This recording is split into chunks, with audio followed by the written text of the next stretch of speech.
श्री स्वामी समर्थ. नमस्ते.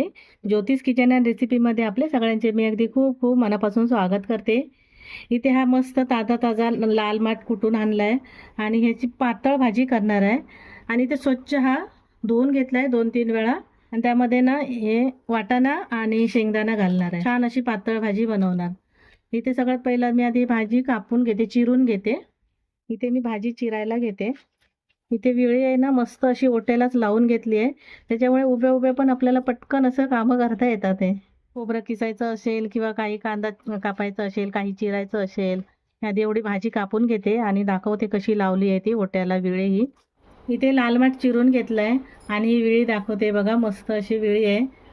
अशी फोल्ड करून ठेवता येते आणि जेव्हा पाहिजे तेव्हा अशी ओट्यावर आपण घेऊ शकतो. ज्यांना बसायचा त्रास असेल त्यांच्यासाठी मस्त अशी विळी आहे. आता मी इथे भाजी फोडणीला घालून घेते. मी इथे गॅसवरच घालते कारण कुकरमध्ये करते ना, त्याच्यामुळे मी गॅसवर करते, चुलीवर करत नाही आहे. इथे मी कुकर ठेवला आहे आणि त्यामध्ये तेल घालून घेते. जसं भाजी असेल त्याप्रमाणे तेल घालून घ्यायचं. इथे मी 2 पळीभर तेल घालून घेतलं आहे. तेल चांगलं गरम होऊ दे. ते आता तेल गरम झालं आहे, त्यामध्ये 4-5 अशा लसूणच्या पाकळ्या ठेचून घेतल्या आहेत, त्या घालून घेते. लसूण हलकासा लाल करून घेते. इथे लसूण हलकासा लाल करून घेतला आहे. इथे 1 कांदा चिरून घेतला आणि 4-5 हिरव्या मिरच्या. तिखट आवडीप्रमाणे तुम्ही घेऊ शकता.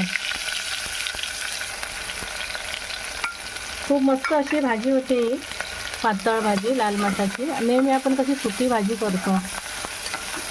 कांदा थोडा परतून घेते. इथे मी कांदा परतून घेतला. आता थोडीशी मी हळद घालून घेते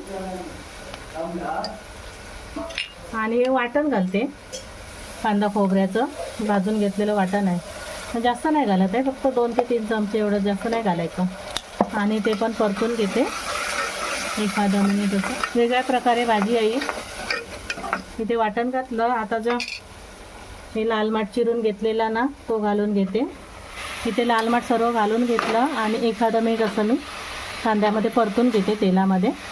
चुलीवर पण छान होतं, पण हे थोडं लवकर शिजलं जाईल त्याच्यामुळे मी कुकरमध्ये शिजून घेते भाजी. 1 ते 2 मिनटं असं परतून घेतलं लाल माठ. आता हे काळे वाटाणे आणि शेंगदाणे शिजून घेतलेले ते घालून घेते. चणे असेल ना तर चणे घालून घ्यायचे, चण्याने पण छान होते मस्त भाजी अशी. चवीप्रमाणे मीठ घालून घ्यायचं आहे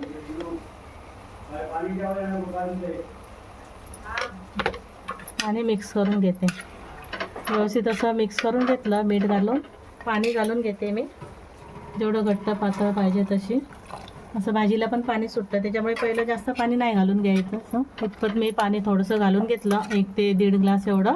आता कुकरचं झाकण लावते आणि 3 शिट्या करून मी भाजी शिजवून घेते. इथे लाल माठाची भाजी घातली होती कुकरमध्ये आणि 3 शिट्या करून घेतल्यात. आणि इथे मस्त आपली रस्सेवाली अशी भाजी तयार झाली आहे बघा. आपण नेहमी सुकी भाजी करतो, तर अशी एकदा भाजी तुम्ही करून बघा. त्याच्यामध्ये काळा वाटाणा घातला आहे, तुम्ही चणे घालून बघा आणि शेंगदाणा पण घातला आहे. मस्त छान अशी भाजी झाली आपली. तुम्हाला माझी रेसिपी आवडली असेल तर लाईक करा, शेअर करा, सबस्क्राईब करा. पुन्हा भेटू आपण अशाच एका नवीन रेसिपीसोबत. थँक्यू. धन्यवाद.